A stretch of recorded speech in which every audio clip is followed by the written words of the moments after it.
DRU সেরা প্রতিবেদক হয়েছেন একাত্তর টেলিভিশনের দুই বিশেষ প্রতিনিধি শাহনাজ শারমিন এবং সুশান্ত সিনহা। সকালে রাজধানীর আন্তর্জাতিক মাতৃভাষা ইনস্টিটিউটে তাদের হাতে পুরস্কার তুলে দেন অর্থ উপদেষ্টা সালাউদ্দিন আহমেদ। এই বছর ২৪টি ক্যাটাগরিতে ২৭ জন প্রতিবেদক ডিআরইউ সেরা রিপোর্টের পুরস্কার পেয়েছে। আরো জানাচ্ছেন পার্থ সঞ্জয়। ৪ গুণ শক্তিশালী এনজাইম ও অধিক ফেনা সমৃদ্ধ অরিক্স সিলভার ওয়াশ মাত্র ৭০ টাকায়। আয়োজনটা স্বীকৃতির। বছর জুড়ে টেলিভিশন, রেডিও ও অনলাইনে প্রতিবেদকরা যে প্রতিবেদন প্রকাশ করেছেন তা থেকে বা প্রতিবেদনের স্বীকৃতি দিল ঢাকা রিপোর্টার্স ইউনিটি। কৃষি ও পরিবেশ খাতে এই পুরস্কার পেয়েছেন একাত্তর টেলিভিশনের বিশেষ প্রতিনিধি সুশান্ত সিনহা।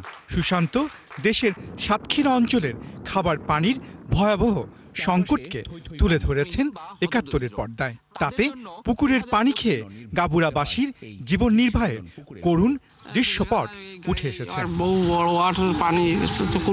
নারী শিশু মানবাধিকার বিষয়ে পুরস্কার পেয়েছেন একাত্তরের আরেক বিশেষ প্রতিনিধি শাহনাজ শারমিন।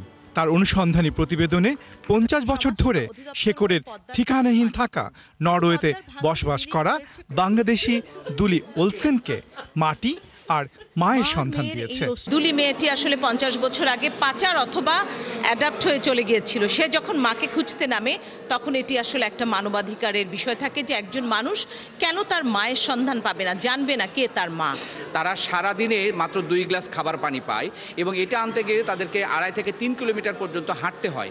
এই খাবার পানির সংকট ২০২৫ সালেও আমরা এত উন্নয়নের পরে ওই মানুষগুলোর কাছে পৌঁছাতে পারিনি।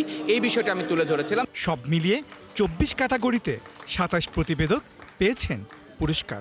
আমি সাধারণ বীমার অনিয়ম, অব্যবস্থাপনা এবং অদক্ষতা নিয়ে ৩ পর্বের একটি ধারাবাহিক প্রতিবেদন করেছিলাম। তারই স্বীকৃতি দিয়েছে প্রতিষ্ঠান, যে কারণে প্রতিষ্ঠানের কাছে আমরা কৃতজ্ঞ। আয়োজনে প্রধান অতিথি থেকে পুরস্কার প্রাপ্ত প্রতিবেদকদের অনুপ্রাণিত করেছেন অর্থ উপদেষ্টা।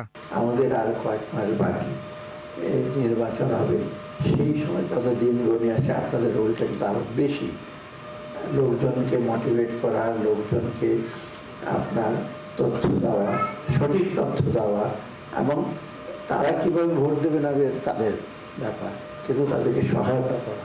পুরস্কার বিতরণী অনুষ্ঠানে ছিলেন নগদ পরিচালনা পর্ষদের চেয়ারম্যান কায়সার চৌধুরী।